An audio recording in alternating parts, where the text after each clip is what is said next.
जय हिंद मेरे प्यारे दोस्तों, मैं शुभम आप सबका स्वागत करता हूं सीएसई 2013 के वीडियो एनालिसिस में। तो यहाँ पे देखिए हम लोग क्वेश्चन नंबर 41 से अभी स्टार्ट करेंगे। देखिए क्वेश्चन है related to balance of payment of a country is a systematic record of. ठीक है, यहाँ पे सिंपली हमें बैलेंस ऑफ पेमेंट की डेफिनेशन पूछ ली। अब देखिए जब हमने 2014 का पेपर देखा था तो हमने जो करंट अकाउंट में क्या क्या आता है, ठीक है, बैलेंस ऑफ पेमेंट के करंट अकाउंट में क्या क्या चीज़ें आती है ये सब देखा था। ठीक है, नेक्स्ट देखिए अभी यहाँ पे तो हमने इसके कंपोनेंट कल ही देखे थे, बट अभी हमें डेफिनेशन देखना है बैलेंस ऑफ पेमेंट का। ठीक है, अब देखिए डी ऑप्शन क्या कह रहा है, the capital movement from one country to another नहीं, economic transaction between government of a one country to another नहीं, द गुड्स एक्सपोर्टेड नहीं, all the import and export of transaction of a country during a period of time normally 1 year. तो देखिए दोस्तों balance of payment की ये definition यहाँ पे सबसे जो है सूटेबल है और कॉम्प्रहेंसिव है। अगर आप यहाँ पे दोनों तीनों ऑप्शन देखोगे तो ये बहुत ही ज्यादा एब्सर्ड वियर्ड से लग रहा है एज कंपेयर टू दिस कि balance of payment is a systematic record of all the import and export transaction of a country during the period of time normally a year. ठीक है, बाकी इसके component हमने कल ही 2014 वाले जो पेपर है उसमें कवर कर लिए थे। नेक्स्ट देखिए अगला क्वेश्चन देखते हैं हम, क्वेश्चन नंबर 42। ठीक है, क्वेश्चन नंबर 42 क्या कह रहा है, RBI regulates commercial bank in the matter of. ठीक है, अब आरबीआई देखिए कमर्शियल बैंक को कहां कहां पे रेगुलेट करता है ऐसा पूछा है। 4 स्टेटमेंट है इसमें। ठीक है, winding up of the bank, merger of the bank, branch expansion and liquidity of asset. तो देखिए दोस्तों आरबीआई जो है बैंकर्स बैंक हम इसे कहते हैं। ठीक है, आरबीआई को जो है हम बैंकर्स बैंक कहते हैं और यहां पे जो है हमारा आंसर है ऑल ऑफ द अबव। ठीक है, तो क्वेश्चन नंबर 42 जो है इसका आंसर है ऑल ऑफ द अबव। चारों स्टेटमेंट यहां पे सही है, ये चारों फंक्शन है आरबीआई के। ठीक है, so RBI regulate the commercial bank in the matter of all the above things. ठीक है, liquidity of asset, branch expansion, merger, winding up, कोई यहाँ पे एडवाइजरी अगर जारी करनी है, लिक्विडिटी रेशो कितना रखना है, वो सारी चीजें, रिजर्व रेशो कितना रखना है, इन्फ्लेशन टारगेटिंग कैसे करना है, ये सब जो है आरबीआई करती है। तो यहाँ पे आंसर आएगा हमारा 1 2 3 4। अब ये पावर कहाँ मिलती है, तो आरबीआई एक्ट के अंदर ये सारी पावर जो है आरबीआई को दे रखी है। नेक्स्ट देखिए अगला क्वेश्चन बड़ा ही इजी कैटेगरी का है, increase in the bank rate generally indicate that. अगर बैंक रेट इंक्रीज हो रहा है तो क्या ये इंडिकेट करता है। देखिए दोस्तों one of the easiest question है, बैंक रेट अगर इंक्रीज होगा तो यहां पे जो है central bank is following the tight money policy. ठीक है, टाइट मनी पॉलिसी, तो इससे क्या हो जाएगा, बैंक रेट अगर बढ़ जाएगा तो जो रेट ऑफ इंटरेस्ट है वो बढ़ेगा, और रेट ऑफ इंटरेस्ट अगर बढ़ेगा तो यहाँ पे जो लोन है ये लेना जो है कम हो जाएगा लोगों से। अगर लोन लेना कम हो जाएगा तो यहाँ पे जो है रुपये का सप्लाई इकोनॉमी में कम हो जाएगा, और रुपये का सप्लाई कम हो जाएगा तो इन्फ्लेशन यहाँ पे जो है हम कंट्रोल कर लेंगे। तो यहाँ पे आंसर क्या है, डी। ठीक है, central bank is following the tight money policy. वही अगर डिक्रीज कर देता है बैंक रेट तो central bank is following easy money policy. ठीक है, बाकी central bank is no longer making loans to the commercial bank, नहीं, interest rate is likely to fall, नहीं। ठीक है, यहाँ पे आंसर है हमारा डी। अगर इंक्रीज करता है तो टाइट मनी पॉलिसी, और अगर डिक्रीज करता है तो इजी मनी पॉलिसी। नेक्स्ट आगे बढ़ते, question number 44। In India deficit financing, deficit financing याद रखिए हमने यहाँ पे जो है एक्सपेंडिचर, ठीक है, उसके बाद डेट, ये सारी चीजें 2022 के पेपर में देखी थी। Deficit financing is use for, किस लिए यूज किया जाता है। अब देखिए डेफिसिट फाइनेंसिंग क्या होता है दोस्तों, जब गवर्नमेंट बोरो करती है, ठीक है, जब गवर्नमेंट बोरो करती है from RBI against the treasury bill. ठीक है, अब ये बाय क्यों कर रही है, बोरो क्यों कर रही है गवर्नमेंट, क्यों, क्योंकि यहाँ पे खर्चा ज्यादा हो चुका है और कमाई हमारी कम है। ठीक है, तो उस कंटेक्स्ट में यहाँ पे जो है बोरो किया जाता है बाय गवर्नमेंट फ्रॉम आरबीआई। तो ये किस लिए किया जाता है डेफिसिट फाइनेंसिंग दोस्तों, ये इकोनॉमिक डेवलपमेंट के लिए किया जाता है। रिडेम्पशन ऑफ पब्लिक डेट नहीं, adjusting the balance of payment नहीं, रिड्यूसिंग फॉरेन डेट नहीं। यहाँ पे आंसर क्या है हमारा, क्वेश्चन नंबर 44 जो इसका आंसर है इकोनॉमिक डेवलपमेंट। ठीक है, तो deficit financing is use by government for economic development, तो याद रखिए। और देखिए यहाँ पे अगर हम देखना चाहें, ठीक है, इतना ही हमारा काम का है, ठीक है, इसमें तो ये याद रखेंगे। नेक्स्ट आगे बढ़ते, अगला क्वेश्चन है, which one of the following characteristics और characterise the people of Indus Valley civilisation. ठीक है, इंडस वैली सिविलाइजेशन, यहाँ पे देखिए they possess great palaces and temple. ठीक है, they possess great palaces and temple, they worship both male and female deities. ठीक है, and they employed horse drawn chariot in the warfare. अब देखिए दोस्तों हमने ऐसा क्वेश्चन देखा है ऑलरेडी 2016 या 17 में देखा था, जहां पे हॉर्स इज प्रेजेंट, ये वाला गलत दिया था यूपीएससी ने, और यही सेम चीज यहां पे अप्लाई होगी। थर्ड हमारा गलत है, हॉर्स ड्रॉन चैरियट यहाँ पे नहीं थे, and great palaces and temple यहाँ पे नहीं थे, ये एक सेक्युलर सिविलाइजेशन थी दोस्तों। यहाँ पे टेम्पल्स का एविडेंस हमें नहीं मिलता है। बाकी देखिए यहाँ पे बहुत मेल एंड फीमेल डेटीज यहाँ पे देखने को मिलती है। फीमेल डेटी में देखिए यहाँ पे मदर गॉडेस, और मेल डेटी में देखिए यहाँ पे कौन है, हमारे पशुपतिनाथ। ठीक है, तो ये हमारा जो है आंसर यहाँ पे सेकंड ओनली सही है। ठीक है, तो यहाँ पे आंसर क्या आएगा, second only is the correct. ठीक है, बाकी देखिए यहाँ पे हॉर्स नहीं था। देखिए यहाँ पे कैमल हमें देखने को मिल जाते हैं, बफेलो, गोट, एलिफेंट, ये सारी चीज़ें हमें जो है यहाँ पे देखने को मिल जाती है हमारे इंडस वैली सिविलाइजेशन में। बाकी देखिए टेम्पल्स यहाँ पे नहीं थे और हॉर्स ड्रॉन चैरियट्स यहाँ पे नहीं थे। नेक्स्ट देखिए आगे बढ़ते, अगला क्वेश्चन हमारा।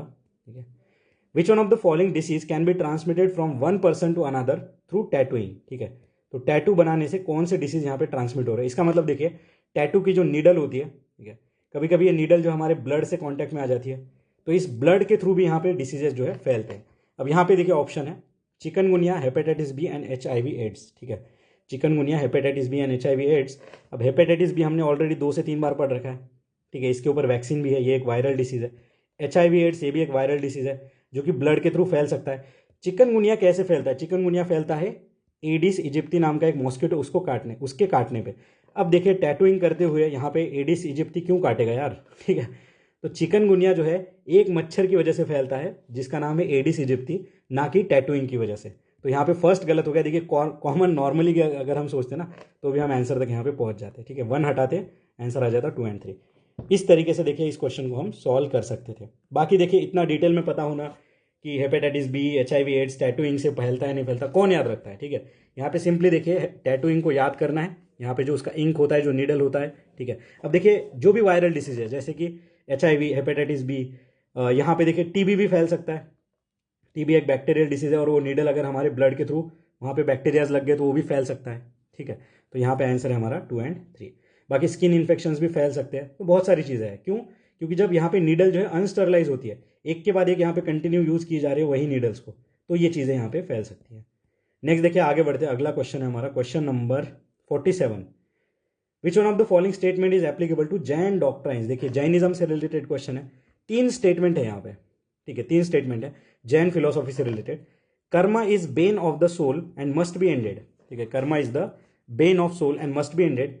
Every object even the smallest particle has the soul. ठीक है, every object even the smallest particle has the soul. The surest way of annihilating the karma is to practise penance. ठीक है, पेनांस यानी त्याग भावना। अब थोड़ा सा मैं आपको यहाँ पे कनेक्ट करना चाहूँगा।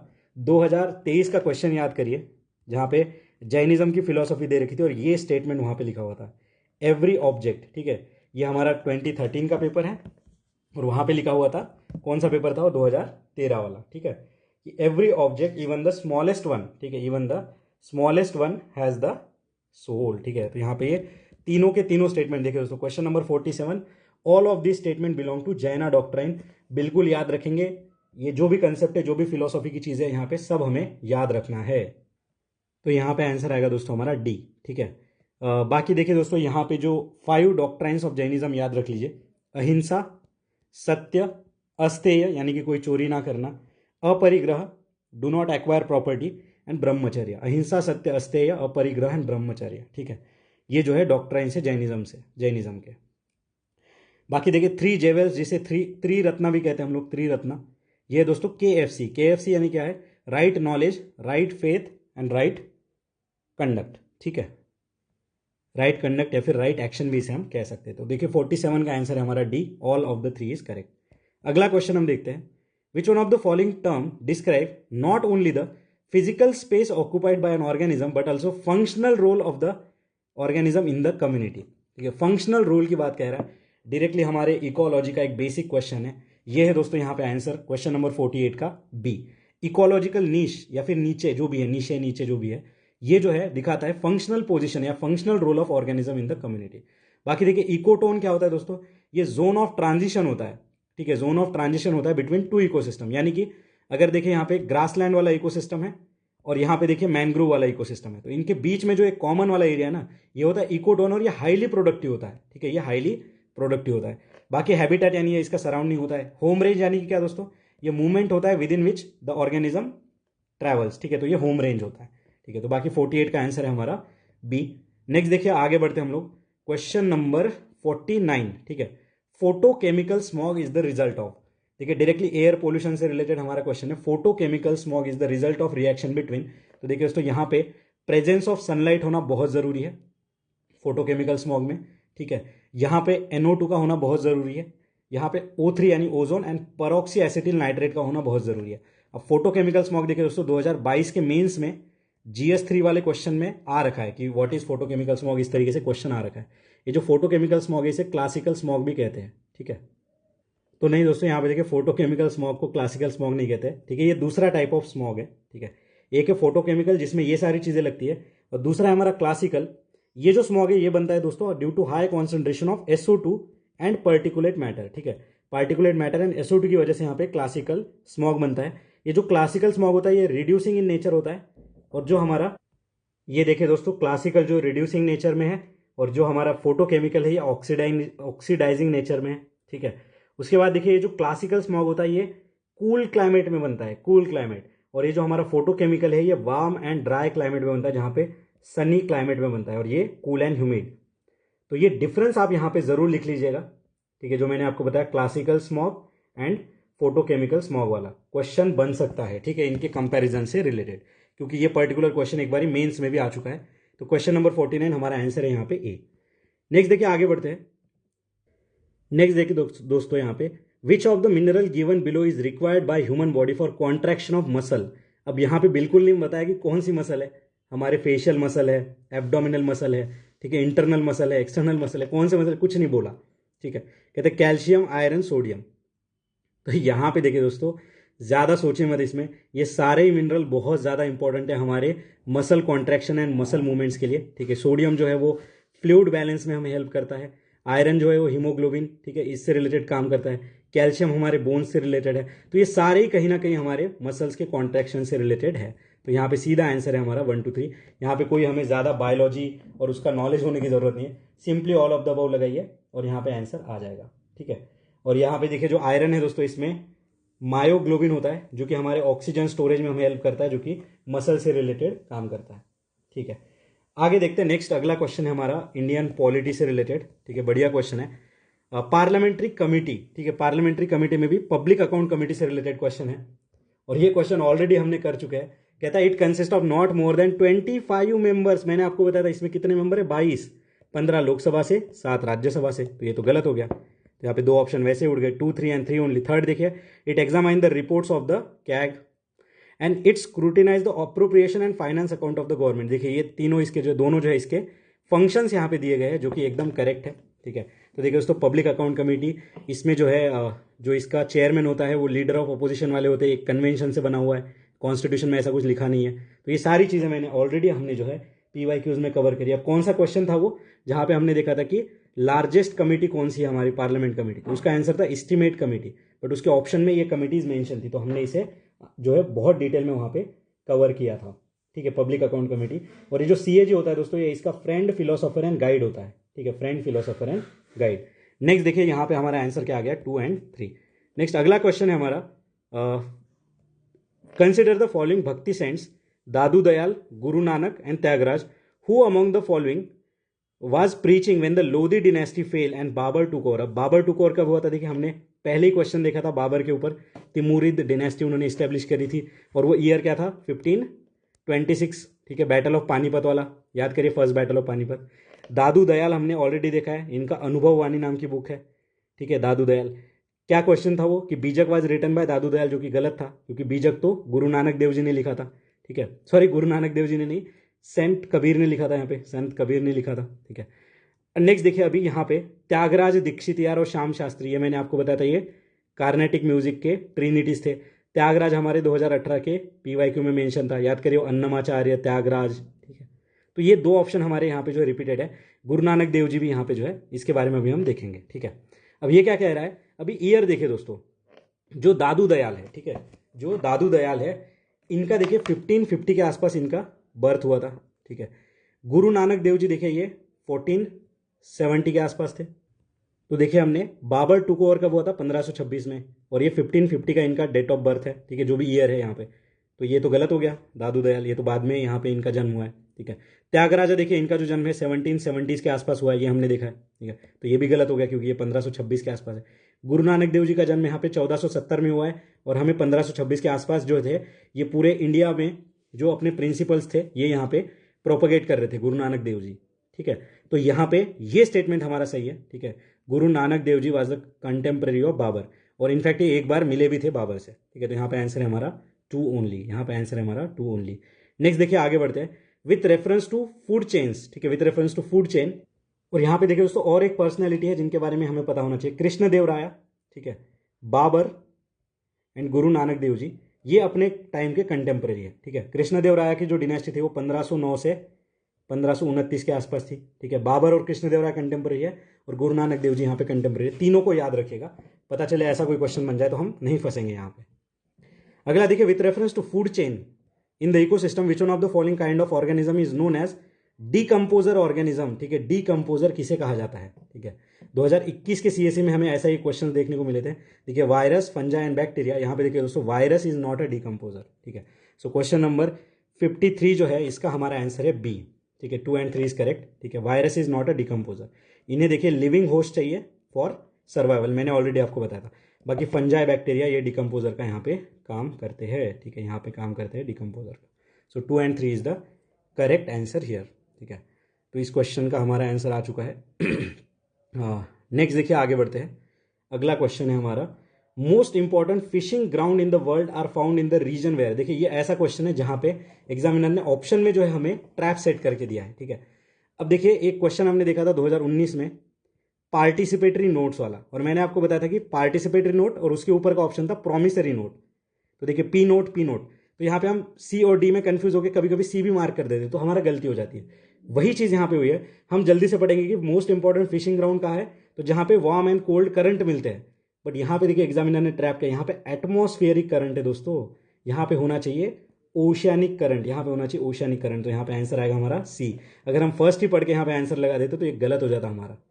ठीक है, तो ये है दोस्तों ट्रैप्स जो कि हमें समझने हैं इन क्वेश्चंस के थ्रू, कि एग्जामिनर इस तरीके से भी जो है हमें ट्रैप सेट कर देता है। अब देखिए दोस्तों, यहाँ पे कुछ फिशिंग ग्राउंड है, उनके नाम हमें पता होने चाहिए, जैसे कि ग्रैंड बैंक नाम का एक फिशिंग ग्राउंड है। ठीक है, ये कौन से करंट के मिलने के बाद बनता है? Labrador current.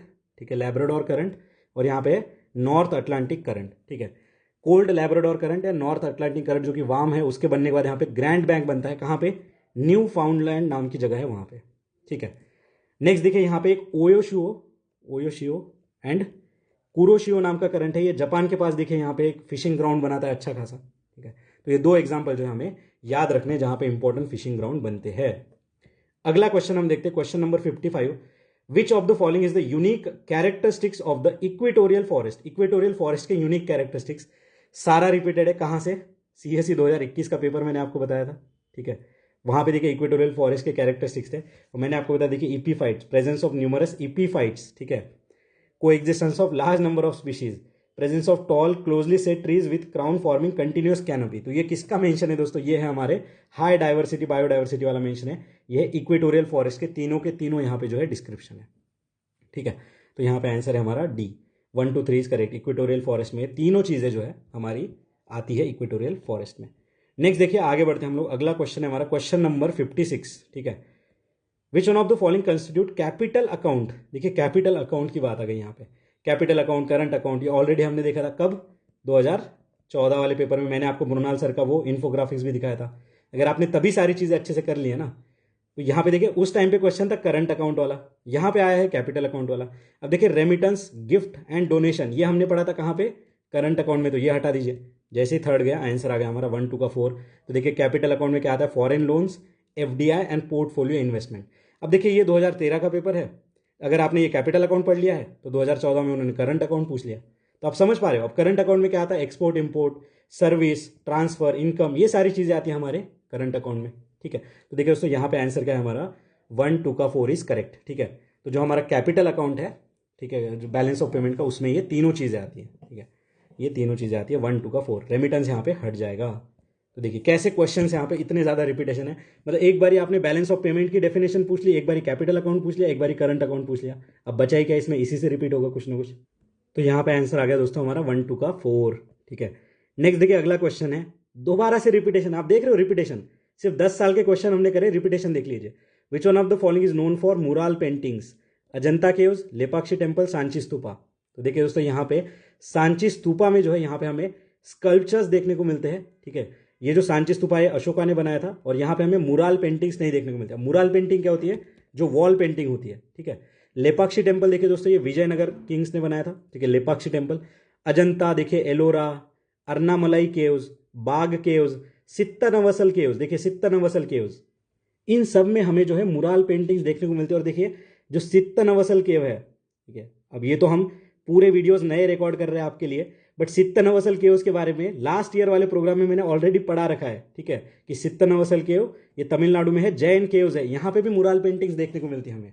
तो देखिए दोस्तों ये है पावर ऑफ पीवाईक्यू कि लैटरली अगर हम चीज़ों को समझते हैं तो यहाँ पे देखिए दोस्तों लेपाक्षी टेम्पल जो है ये मुराल पेंटिंग है, विजयनगर किंग्स वाला। सांची स्तूपा देखिए, ये यहाँ पे हमें स्कल्पचर्स देखते हैं, मुराल पेंटिंग नहीं। ठीक है, तो यहाँ पे आंसर क्या आ गया हमारा? 1 and 2 इज करेक्ट। ठीक है, अजंता, लेपाक्षी एंड सांची स्तूपा। ठीक है, लेपाक्षी कहाँ पे सिचुएटेड है? आंध्र प्रदेश में। तो यहाँ पे आंसर है दोस्तों हमारा बी।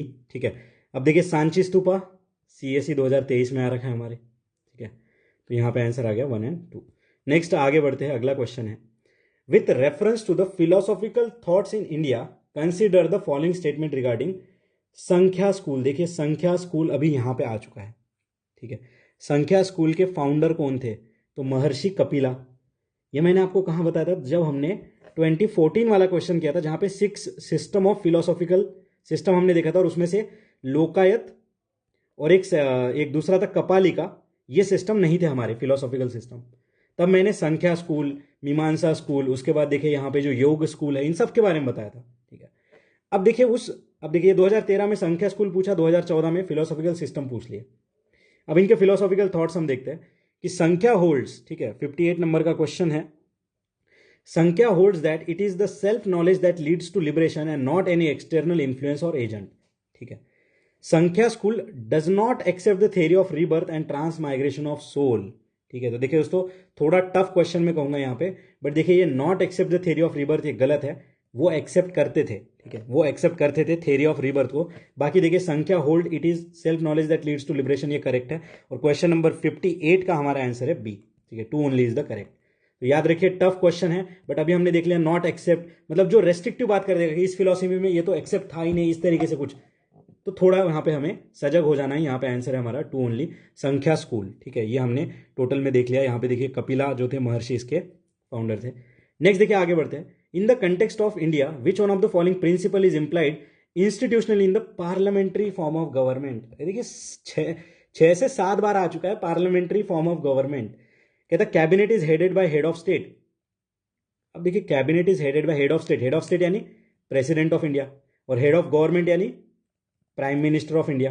ठीक है, तो क्या हेड ऑफ स्टेट प्रेसिडेंट होने से ये पार्लियामेंट्री गवर्नमेंट हो जाता है? नहीं। ठीक है, नेक्स्ट देखिए, minister hold the office till enjoy the confidence of parliament. सही बात है, रिस्पॉन्सिबिलिटी की बात है। Member of cabinets are member of parliament, ये भी रिस्पॉन्सिबिलिटी की बात है। देखिए रिस्पॉन्सिबिलिटी, और यहाँ पे बस एक मेयर फैक्ट बोल रहा है, तो इस हिसाब से अगर देखेंगे तो आंसर आएगा हमारा 1, 2 इज करेक्ट।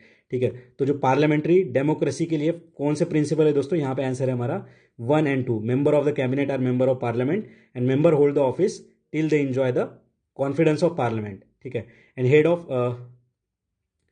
और देखिए यहाँ पे हेड ऑफ स्टेट, देखिए head of state is the head of cabinet, ऐसा है कह रहा है, तो ये गलत है दोस्तों। कैबिनेट जो है हमारा, कैबिनेट इसे हेड कौन करता है? प्राइम मिनिस्टर, और प्राइम मिनिस्टर कौन है? ये हेड ऑफ गवर्नमेंट है। तो ये फैक्चुअली भी गलत हो गया स्टेटमेंट। याद रखिएगा head of state, head of government, ऐसे ही जो है ट्रैप सेट करता है एग्जामिनर। ठीक है, यहाँ पे आंसर है हमारा 1 and 2। ठीक है, 1 and 2। नेक्स्ट अगला क्वेश्चन हम देखते हैं, इस वीडियो का last question, the annual range of temperature in the interior of continent is high as compare to coastal area. अब हमें पता है मुंबई में जो है टेम्परेचर मॉडरेट रहता है एज कंपेयर टू दिल्ली में, जहां पे समर में बहुत ज्यादा धूप होती है और विंटर में बहुत ज्यादा ठंड। ठीक है, ये नॉर्मली हमने ऑब्जर्व किया, अगर आप दिल्ली में आपने तैयारी करी है या फिर अगर आपने यहाँ पे ट्रैवल भी किया है तो पता चलेगा। ठीक है, what are the reason behind that? अब रीजन क्या है कि एनुअल रेंज ऑफ टेम्परेचर, अब एनुअल रेंज ऑफ टेम्परेचर मतलब पूरे साल में सबसे ज्यादा टेम्परेचर 50 डिग्री था और सबसे कम टेम्परेचर 25 डिग्री था, तो यहाँ पे जो रेंज हो गई वो गई 25 डिग्री सेल्सियस। मैं एक एग्जांपल आपको बता रहा हूँ। ठीक है, और ये जो एनुअल रेंज ऑफ टेम्परेचर ये डिपेंड होता है दोस्तों on the distribution of land and ocean. ठीक है, लैंड एंड ओशियन। ठीक है, और यहाँ पे एक चीज याद रखिएगा जो कि आपको हेल्प करने वाली थी, अगले एग्जाम में बताऊंगा। देखिए यहाँ पे एक चीज याद रखिए, जो कॉन्टिनेंट्स होते हैं ना वहाँ पे, यहाँ पे रेट ऑफ लॉस जो होता है, इसका rate of loss of heat, ठीक है, from continent is higher than ocean. ठीक है, तो जो हमारी ज़मीन है यानी कि कॉन्टिनेंट बहुत ज़्यादा लॉस करती है हीट जल्दी देन ओशन, ठीक है। ओशन को टाइम लगता है इस चीज़ में। अब इसी फिनोमिना के ऊपर देखिए हमने CSE 2022 में हमें एक क्वेश्चन देखने को मिला था, ठीक है, सॉरी 2023 में specific heat of ocean and continent वाला क्वेश्चन। देखिए क्वेश्चन नंबर 60। तो यहाँ पे देखते हैं क्या कह रहा है कि रीजन क्या है, thermal difference between land and water, सही बात है, temperature, thermal, variation of altitude between continent and ocean, देखिए अल्टीट्यूड यानी हाइट, ठीक है, अल्टीट्यूड की बात आ गई। उसके बाद देखिए next, presence of strong wind in the interior, heavy rains in the interior as compare to coast. अब देखिए सिंपली अपना नॉलेज ज्ञान लगाइए, जब हमने इंडिया का अगर मानसून पैटर्न समझा है तो वेस्टर्न घाट में सबसे ज़्यादा बारिश होती है एज कंपेयर टू इंटीरियर्स, ठीक है। क्यों? क्योंकि ये जो क्लाउड्स होते हैं जो बारिश लेके आते हैं यहाँ पे उनका जो है जो फोर्स होता है बारिश का ये अंदर जाते जाते कम हो जाता है, ठीक है। तो heavy rains in the interior as compare to coast ये गलत है, क्योंकि इंटीरियर में तो यहाँ पे लो रेनफॉल होता है, ठीक है, लो रेनफॉल होता है। तो 4 तो गलत हो गया, 4 हटा के देखते हैं। चलिए 4 हटा के देखा, एक ऑप्शन हमारा उड़ गया, बचा क्या 1, 1, 2 एंड 2, 3, ठीक है। अब देखिए यहाँ पे 1 तो हमारा किसी भी हालत में सही है, मतलब ये भी उड़ गया। देखिए ऐसे क्वेश्चन में इसी तरीके से आंसर तक पहुंचना था। अब बचा 1 एंड 2, ठीक है, मतलब थर्ड हमारा भी यहाँ पे गलत हो गया। थर्ड क्या है, प्रेजेंस ऑफ स्ट्रॉन्ग विंड नहीं, इंटीरियर में देखिए दोस्तों वीक विंड्स होते हैं, वीक विंड्स होते हैं, जैसे कि सेंट्रल एशिया हमारा इंटीरियर में, ठीक है। And variation in altitude between continent and ocean, ये भी एक एब्सर्ड सा स्टेटमेंट है दोस्तों। अल्टीट्यूड से यहाँ पे कोई मैटर नहीं करता है, ठीक है, अल्टीट्यूड यहाँ पे मैटर नहीं करता है, तो ये याद रखिएगा आप, ठीक है। तो ये वैलिड एक्सप्लेनेशन नहीं है, यहाँ पे आंसर आ जाएगा हमारा 1 ओनली। बिल्कुल याद रखेंगे इस कंसेप्ट को, जो मैंने आपको बताया कि rate of loss of heat from continent is higher than ocean, ठीक है। और ये जो एनुअल रेंज ऑफ टेम्परेचर ये थर्मल डिफरेंस के ऊपर डिपेंड करती है, स्ट्रॉन्ग विंड नहीं, हेवी रेंज नहीं, अल्टीट्यूड नहीं। यहाँ पे आंसर आ गया हमारा 1 ओनली। अभी जो नेक्स्ट क्वेश्चन है हम अगले वीडियो में देखेंगे, तब तक के लिए पढ़ते रहिए, मुस्कुराते रहिए, मिलते हैं ब्रेक के बाद। धन्यवाद।